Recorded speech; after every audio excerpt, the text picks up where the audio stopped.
guys, welcome to the channel and mag-review tayo ngayon ng teeth whitening charcoal. At this video is not sponsored. At first time kong itry ang charcoal teeth whitening. At hindi ito sponsored. Binili ko lang siya sa Lazada. At first time ko siyang itry. Yan. At kanina.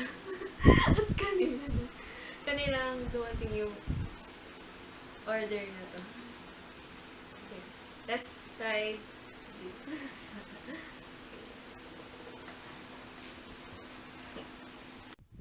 At ididip ko siya sa powder. Color black. Yan. Kaya ko siya nilagyan ng toothpaste para dumikit yung powder sa toothbrush.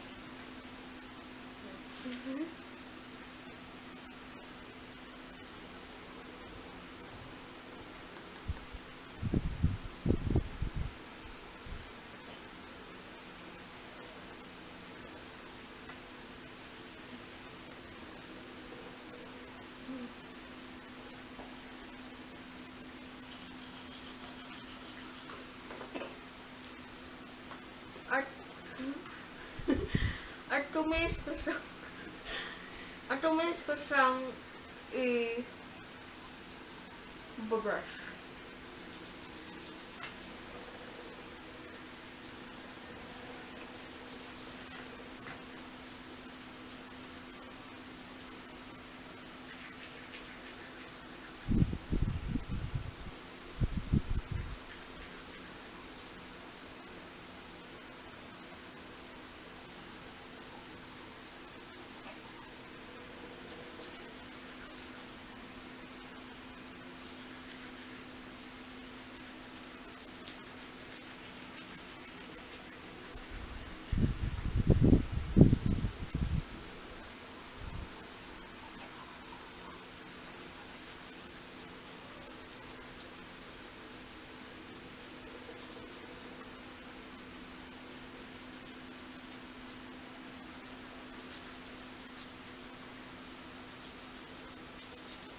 For now, hindi ko pa masabi ang resulta.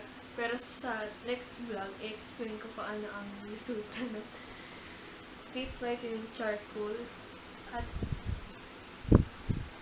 pampaputi siya ng teeth at yung soap. At papalis siya ng bad breath. At ilalagay ko yung before and after na result bago at pagkatapos ko siyang gamitin ngayon. And pagkatapos na ilagay yung charcoal na powder, make sure na toothbrush kayo after kasi dikit yung mga powder sa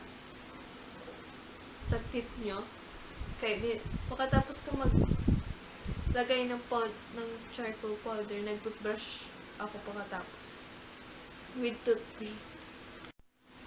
And thanks for watching. If you like this video, thumbs up and don't forget to subscribe to my channel. See you guys in the next video. Parang